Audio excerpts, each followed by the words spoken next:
Have you ever said yes to something and immediately regretted it? Maybe it was an extra project at work, a last-minute favor for a friend, or yet another social event you didn't have energy for.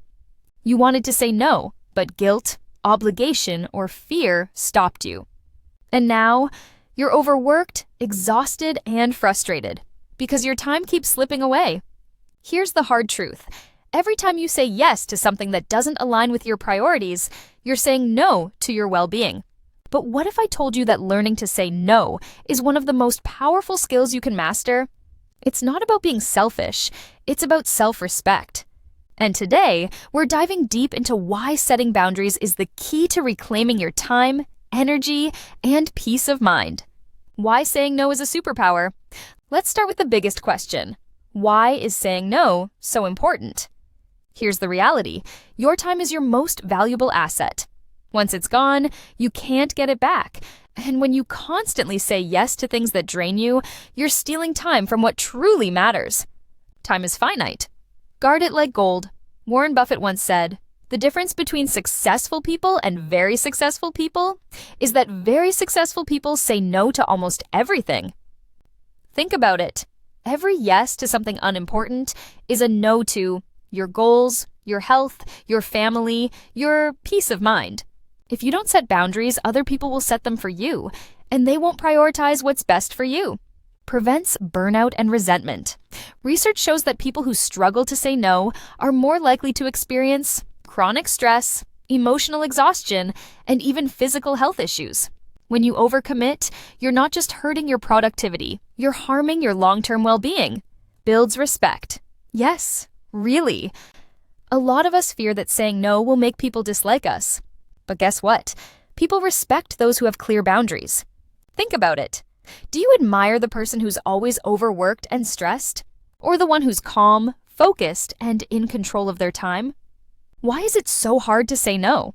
If saying no is so powerful, why is it so difficult? Let's break down the psychological barriers holding you back. Fear of disappointing others. Many of us were raised to be people pleasers. We've been conditioned to believe that saying no is rude or selfish. But here's the truth. You can be kind and firm at the same time, guilt and obligation. Ever thought, they helped me before, so I owe them? That's the guilt trap. Healthy relationships aren't transactional. If someone truly cares about you, they won't want you to sacrifice your well-being. FOMO, fear of missing out. We worry that saying no means missing an opportunity forever. But every no creates space for better yeses. Think about it. Would you rather be exhausted doing something mediocre or energized for something amazing? Lack of clear priorities. If you don't know what truly matters to you, you'll say yes to everything. That's why defining your top 3 priorities, career, health, family, etc., is crucial. How to say no gracefully. Now, let's get practical. How do you say no without feeling guilty or burning bridges? The direct but polite approach. You don't need long excuses. Try, "I appreciate the offer, but I can't commit right now. That sounds great, but it's not a fit for me now." Short, clear, and respectful. The "not now, but maybe later" technique. If you're open to helping in the future. "I can't do this now, but let's reconnect next month. I'm swamped this week, but I'd love to help when things calm down." This keeps the door open without overcommitting. Offer an alternative. Can't do it? Recommend someone else. "I'm not the best person for this, but Jason might be perfect."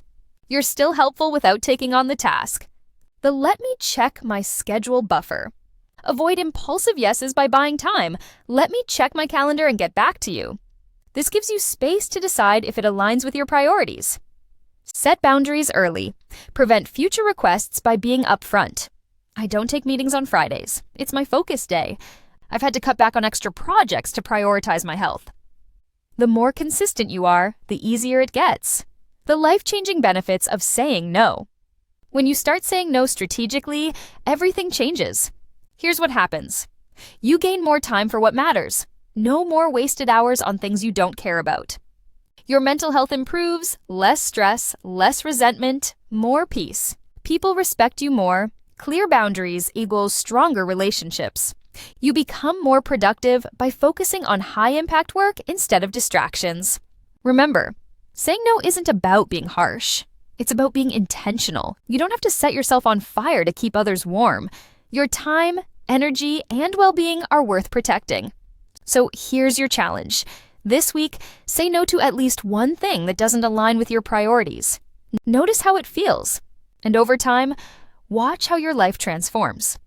If this resonated with you, like this video, share it and subscribe to my channel.